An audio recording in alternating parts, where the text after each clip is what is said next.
So my wife and coaching partner, Glay, and I have been working together for well over 20 years to help clients overcome a wide variety of anxiety and related behavioral problems. And for these last more than 13 of those years, we've specialized in helping clients conquer trichotillomania, even people who'd tried everything else and failed.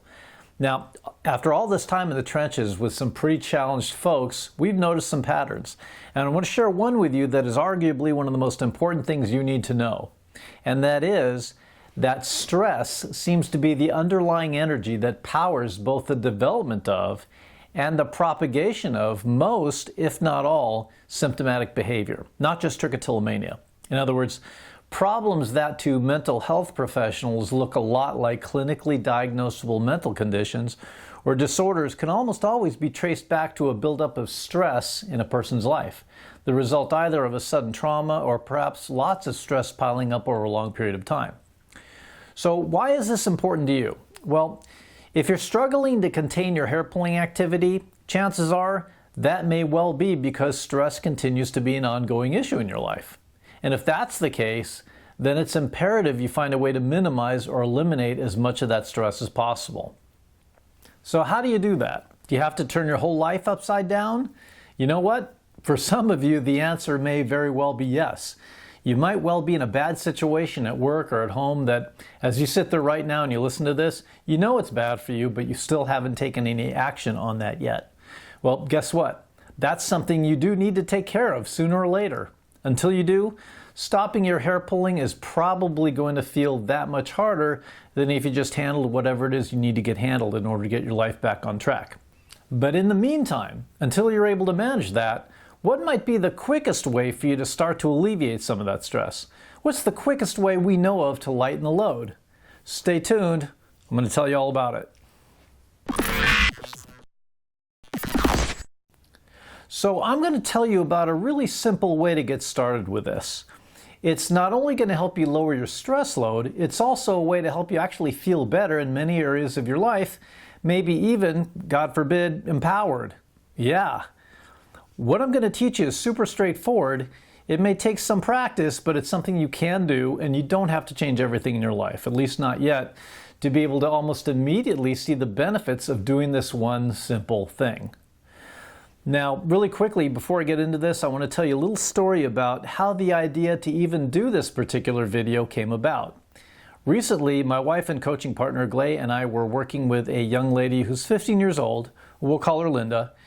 Interestingly, Linda's parents called us for help not for trichotillomania this time, but for problems with what was for her an unusual bout of anxiety and depression. Now, Linda's parents knew of us from our work with two of her elder siblings, both of whom we'd worked with in the past, one of those for trichotillomania. So we've had about a 5-year relationship with this family so far. Anyway, we began our work with this young lady, and it didn't take long for us to recognize some of the patterns she'd been engaging in that looked to us like, that was a big part of why she was so anxious and depressed.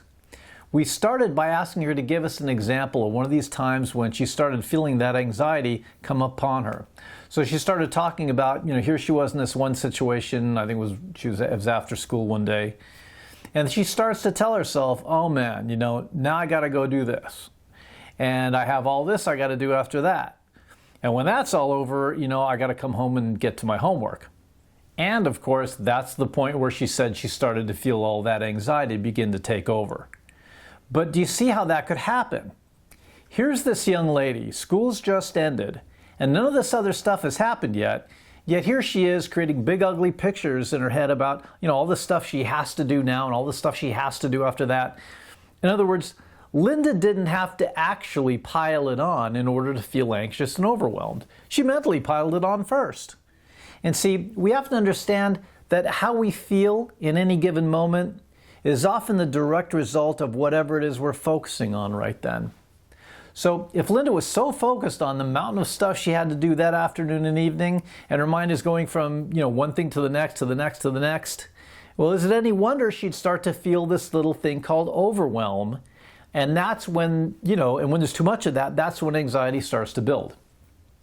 So we asked Linda, who was actually deciding how she was going to spend her time later that afternoon and evening? Was it her, or was it someone else? Well, she said, of course, her.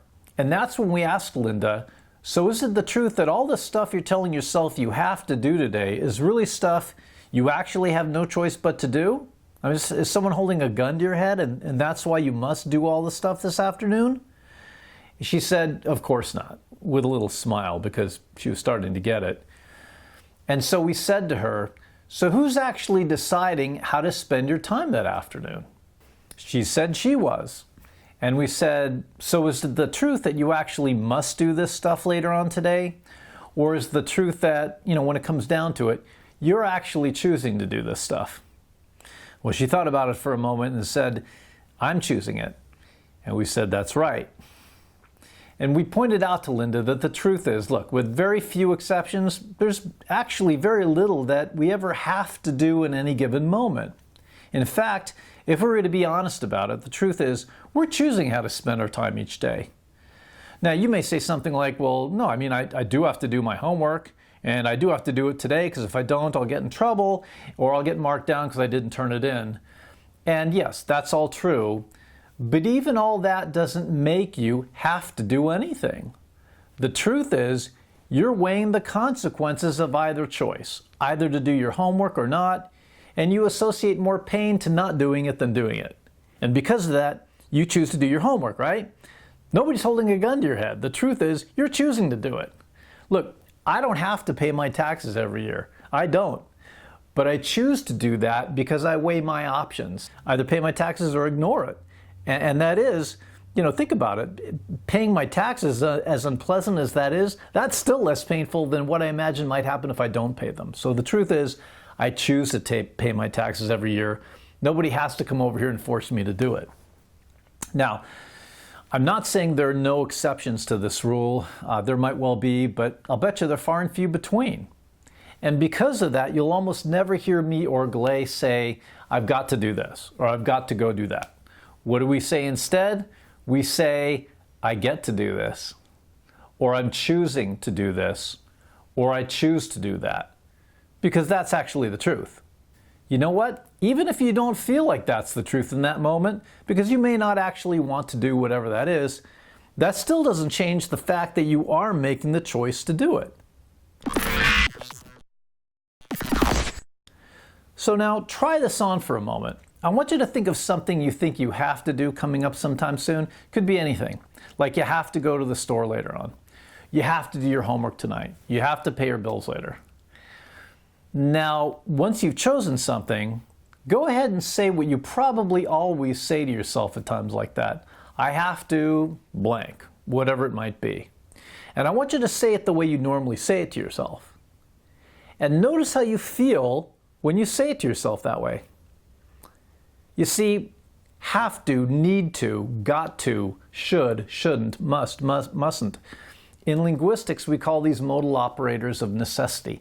It's the language of constraint, of entrapment. But the truth is, no one likes to feel they have no choice but to do something. It's antithetical to the human spirit. No wonder you probably feel noticeably anxious or stressed when you say that to yourself. All right, so you got that? You had a chance to try that on. So now let's take a moment and clear the screen. Take a deep breath, shake it out a little bit, kind of hit the reset button there. Let's try something else. This time, I want you to tell yourself the truth. You're thinking about the same thing as you did before a moment ago, whatever it is you think you had to do, but this time I want you to say, I'm choosing to do it, or my choice is to do whatever that thing was. Close your eyes and say that to yourself. And notice how that feels absolutely different than what you felt before. Doesn't that feel different? Doesn't that feel better? Yeah. Now, what do you suppose might happen if you were to make the conscious choice to completely eliminate phrases like have to, need to, got to, should, shouldn't, must, mustn't from your vocabulary? And what if you started to develop the habit of instead replacing those phrases with I get to, or I'm choosing to, or I choose to? I'll tell you what, it will make a difference. It'll make a difference in the lightness you feel every day. And it will therefore likely have a noticeable impact on your stress level every day. Don't take my word for it. Try it, and you'll see. I want to say this, sure, this will likely take some practice. After all, you've had a lot of years of practice doing it the other way. But if you're intentional about it, if you catch yourself saying, I have to, just stop for a moment and say, cancel clear. You can do it like that, cancel clear. That's like clearing the screen of your emotions. It's like hitting the reset or the refresh button. And then you say, what I'm choosing to say is, I choose to do this, or I get to do this or that. We're all creatures of habit, and again, you've probably spent years doing what most of us do, which is just chronically using have to, need to, got to, should, shouldn't, and all that. But that's not your fault. We learn language, and we learn to language our world and our experience from those around us, and not only our parents or our families, but from our very culture itself. Yet by being intentional about it, you can get out of the habit of using the language of constraint and entrapment, and instead begin to live in a world of choice and possibility. And it'll be you creating that world. Give this a try and see what an incredible difference this makes for you, okay? It sure made a difference for Linda. Well, I hope you found this video helpful. If you did, please like and subscribe to our channel. We'd love to be able to notify you when we have new content, more helpful videos coming your way. And you know what? Go ahead and hit the reply button below. Leave us a comment. Talk to us. How did this video impact you? If you're watching this video through our Facebook community page, please leave a comment there. We'd love to meet and chat with you.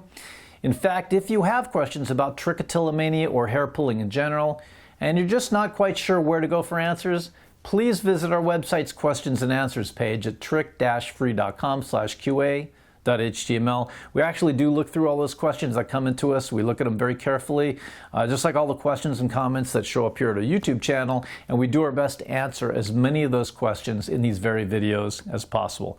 Again, please be sure to like and subscribe here, okay? We're here to entertain, inform, and most importantly, to empower you to begin taking control of your hair pulling in ways you probably never thought possible before. If you'd like to reach out to us directly to get some information about how we can help you or a loved one, feel free to visit our website at www.trich-free.com or to call us at any time of day or night toll-free at 833-TRICH-FREE. Thanks again for watching. I'm Robert Mantell with the Trichotillomania Relief Specialists. Here's wishing you an amazing trick-free week.